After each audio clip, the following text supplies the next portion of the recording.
السلام علیکم ناظرین۔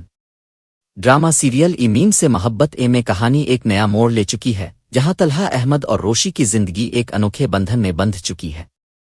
طلحہ نے چالاکی سے روشی کے دادا کے ساتھ مل کر ایسا منصوبہ بنایا کہ روشی مجبور ہو کر اس سے شادی کر لے، اور بالآخر وہی ہوا جس کا طلحہ نے خواب دیکھا تھا۔ روشی کے دادا نے ایک بہت بڑا ڈرامہ رچایا، جس کے باعث روشی شدید بلیک میلنگ کا شکار ہو گئی، اور اس کے پاس کوئی دوسرا راستہ نہیں بچا سوائے اس شادی کو قبول کرنے کے۔ مگر اس رشتے کے لیے روشی کے دل میں کوئی خوشی نہیں تھی، جبکہ دوسری طرف طلحہ بے حد مطمئن اور خوش دکھائی دے رہا تھا۔ جیسے ہی طلحہ روشی سے ملنے آیا، اس کا سامنا ایک غصے سے بھری ہوئی روشی سے ہوا۔ روشی کا موڈ دیکھ کر طلحہ مسکرایا اور مذاق کرتے ہوئے بولا، شادی کی اگلی صبح ایسا سڑا ہوا چہرہ کون بناتا ہے؟ اپنے شوہر سے کم از کم خوش اخلاقی سے تو بات کر سکتی ہو۔ روشی تیش میں آ گئی اور دو ٹوک جواب دیا، میں نے یہ شادی اپنی مرضی سے نہیں کی، مجھے مجبورنہ یہ رشتہ قبول کرنا پڑا۔ مگر طلحہ بھی کہاں پیچھے رہنے والا تھا۔ اس نے نرمی سے جواب دیا، اب تو ہماری شادی ہو چکی ہے اور تم میری بیوی بن چکی ہو۔ چاہے تم مانو آ نہ مانو، میں اس رشتے کو نبھانے کے لیے پوری طرح تیار ہوں۔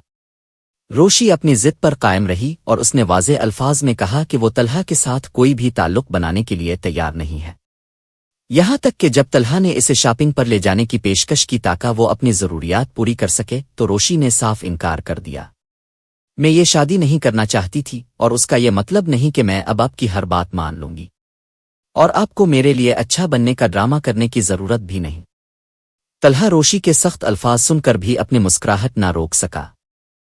اس نے ہلکے پھلکے انداز میں کہا، میں اس شادی کو لے کر بے حد خوش ہوں، اور تم آج خاص طور پر بہت خوبصورت لگ رہی ہو۔ مگر روشی نے اس تعریف کو بھی جھٹلا دیا، مجھے آپ کی جھوٹی تعریفوں کی ضرورت نہیں ہے، میں جانتی ہوں کہ آپ نے بھی یہ شادی زبردستی کی ہے۔ طلحہ نے ایک گہری سانس لی اور روشی کی آنکھوں میں دیکھ کر بولا، کتنی بار بتاؤں، میں نے اپنی مرضی سے تم سے شادی کی ہے، اور میں واقعی بہت خوش ہوں۔